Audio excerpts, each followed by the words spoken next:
Hey, how you doing, folks? So this is an update video, not a build update, an information update video on the Stenheim Ultime II. Why?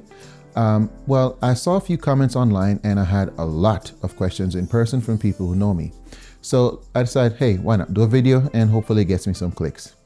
Cheesy, I know, but why not? Okay, so first things first. When I set out to make this build, it was not to, get something that sounds just as good as the Stenheim Ultime II. Okay, because that would be crazy. It's just me, a DIYer by my lonesome, against all of Stenheim's Swiss brilliant engineering research department. Be so for real. That was never going to happen. However, I have been successful with the quality of the sound. I think it sounds wonderful. People who have been to my house have heard them and have commented that they sound awesome.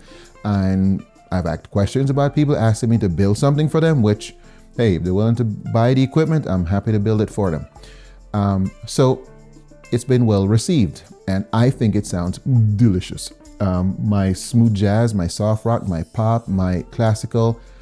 Yeah, when I want to be loud and rowdy, absolutely shake this whole house. So check, check, check. Awesome. If you are crazy enough to attempt a build like this, one, make sure you have enough space in your house. Let's just get that out of the way. You need to have a lot of space in your house to pull this off. They are large, so they do take up a good bit of space and they make quite a presence, okay? So they have to look good, so take your time, slow down, don't rush anything, and do it right. Big regret, oil-based paint. Already said that in the original video, but it's worth mentioning again because it was a royal pain. Do not use oil-based paint because you're going to bring this thing into your house. It took weeks, and I do mean weeks, for the paint smell to get out of here. I tried the baking soda trick. I tried the vanilla extract bit. I tried the fan. I had the spray thing that someone recommended. None of it worked. It was just horrible for weeks down here. So definitely not.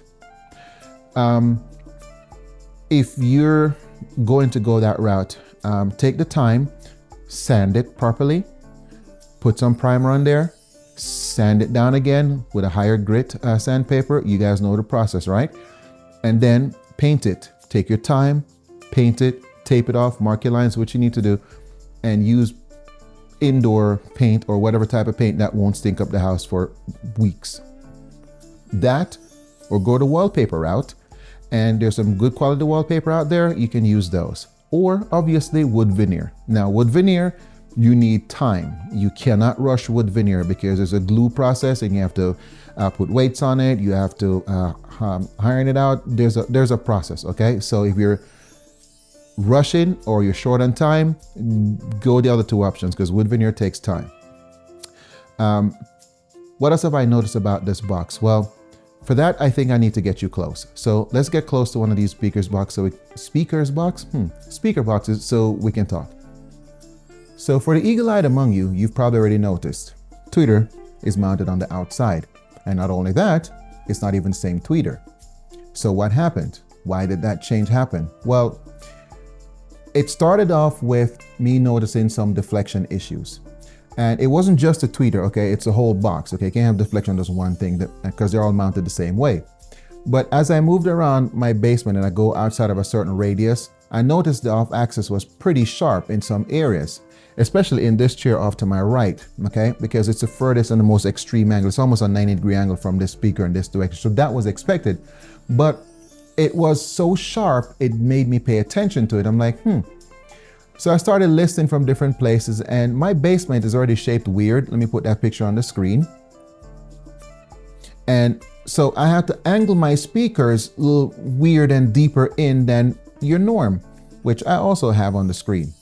So taking that into consideration, the fact that I'm listening to some things now, please understand, it sounds great still, okay? Sounds great all the way through with the original tweeter in there. But I started doing some experimentation and I told you guys this is a running experiment. I've never built a box like this before, so there's a lot of adjustment periods here for me, which is also the reason why I'm making this video update. You see, Stenheim and their entire brilliant Swiss engineering department, they already knew this walking into it, which is why the front of their speaker box is not flat, it's curved, okay? and it's curved for a reason. And not only is it curved, see, my little curve here is more like this. Theirs is more like this. That difference from here to here, huge difference. Then their drivers is mounted more to the front because I think they cut the that little padding off of that speaker so it could come as far forward as possible. And because they made their speakers out of aluminum, they have the option to thin it out a little bit so they could make it a little thinner so they could move it even more forward. So all of that was to reduce the deflection, which now I don't have that option because I'm using 3/4 MDF. And if I cut too much into it, my screw is going to come through and poke to the front. So in my experiments over the weeks that I was down here, I took the original tweeter out, mounted on the outside, and I realized a better sound. So while I was at it, I wondered if I matched the sensitivity of the rest of the woofers, because the original tweeter, I didn't match the sensitivity as well as I should because I was so obsessed with matching that Stenheim look. I didn't pay attention to the sensitivity. So I got another tweeter, which is the one I'm putting on the screen right now, the Peerless, and that is a better match to the sensitivity. Now, for those of you who are about to say it, I know you could build a crossover to compensate for that. I know, okay? This is a me thing, okay? I like to match up my driver sensitivity as close as possible. It's a me thing. Just let me cook. I got the Peerless, I kept it mounted on the outside, and I like the sound of it. Like right away, because of the higher sensitivity, I had to go into my Weem controller and reduce all those highs that I had to adjust earlier. So all of that made me make a decision. I can't do the curve. I can't extend I can't adjust my curve down anymore, but I can mount it on the outside. And that's exactly what I did. So I took I'm sorry I didn't record it. So I took my drill and I very carefully held it very steady, and it's kind of till I got it cut out the hole and mounted this bad boy on the outside. And it's been wonderful ever since. The sound has just been amazing. It sounded good before, but now it sounds even nicer. The highs are even clearer with this Peerless, and that was a big change. It's one thing to try and match what something looks like, but I think I said it in the original video. I don't know what kind of silk dome tweeter they got that hit 35 kilohertz, but this one, it sounds great. So you don't necessarily have to match theirs. I was just trying to do that because, well, I'm me. But with this now as it is, I'm loving it. I truly am. It is just joyous. It's just a word that's coming to my mouth right now. It's absolutely joyous to listen to. The crispness of the highs is wonderful. This bit right here, this bar, I painted it initially, and after all that headache, I said to myself, I shouldn't have had to gone through that. I should have just bought wallpaper and get red wallpaper, nice shiny red wallpaper, and just wrap it around and cut it and trim it off and save myself a lot of headache. Because if you see the original video, it took a while to do this, and I sped through that. It took a very long time because all the taping and the prep work and getting the brush into these little grooves, it took a while to do, okay? So I would have avoided that pain and just wallpaper it. Be done. Get nice shiny red wallpaper, done, instantly. So that's one of the things that I've done differently. Now, the other question I hear about a lot is crossovers. Someone, I think one or two people mentioned stuff online about crossovers, and I'm gonna get you close to the interior of this box and show you the crossover that's in there. This first order crossover was something I put together because I wanted to see how these two sounded going all the way across the frequency response, pushing their max frequency to the limit. And guess what? I thought they sounded good together, even with this janky crossover.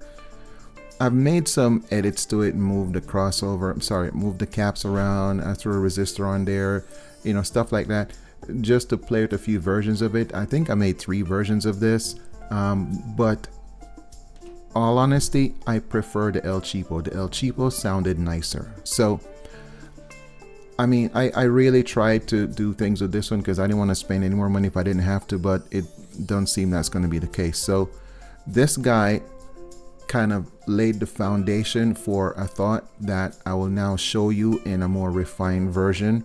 But just so you know, I tried this first with the nicer parts. I mean, they're a good $90 worth of parts, so they weren't cheap parts, and it's still as good as the El Cheapo. So now that I've had some listening experience, this is one of the things I'm going to work on for future, but I'm going to show you the more updated graph, or at least the one that's going to be built. This is the proposed crossover build for the Stenheim. I've taken what I've learned from that janky first order build and I've refined it a good bit. I still focus on S1 and S2, which is my Odium series drivers. I have to focus on these guys because, I mean, there's 4 of them in each box and they have a pretty high frequency response. I believe this, actually I have it pulled up, let me just show it to you. Yeah, this guy hits 8,000, and the 12, which is no longer available on Parts Express website, was around 7,000. So they both sing pretty high up, and I like how they sound together. So I decided to keep them and make the crossover point about 1100 or so, and they both keep playing for a while yet as the mids take over for just a little bit further, which is putting it right there at the 8,000 where it ends, which is sweet. And of course the tweeter kicks in and takes over the rest from there forward. All that's great. I'm expecting that this will actually give me a better sound later on. I've never really used this software this extensively before, and every time I find a tutorial on YouTube, they seem to conveniently leave out a lot of critical data, so they kind of get you started and just kind of leave you hanging, waiting for more information, which never comes. So I had to figure this out on my own for the most part. Thankfully, it's fairly intuitive if you have some basic understanding of sound, so I was able to put this together. Am I going to do an xSim tutorial? Probably not, because I don't feel like I'm nowhere near qualified for this. So anyway, this is what my frequency response is. This is what I came up with for my future build. Now, I already checked out the parts and it was, well, substantial. It's going to be expensive.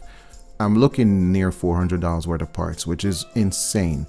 I have never. Anyway, let me not get on that. That's a whole different horse. I'm just want you to see this to let you know this is what's coming. But until this gets here, I'm going to keep the El Cheapo in here because I like how the El Cheapo sound.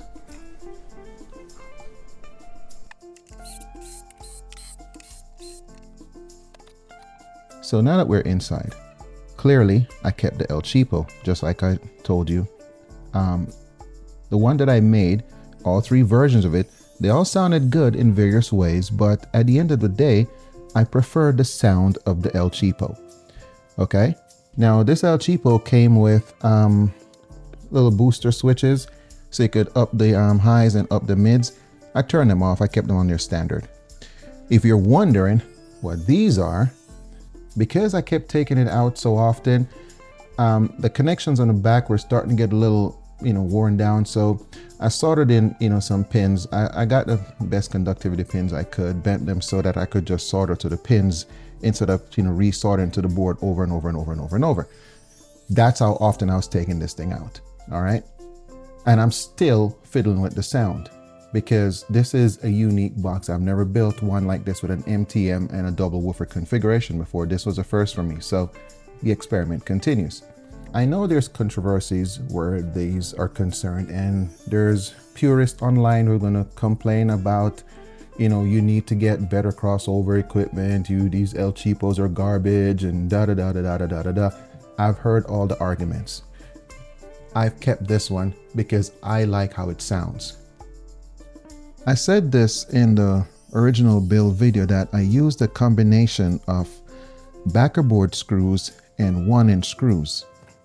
The backer board screws I put at the top and bottom. I'm trying to see if I can zoom in. And yes, I put a little bit of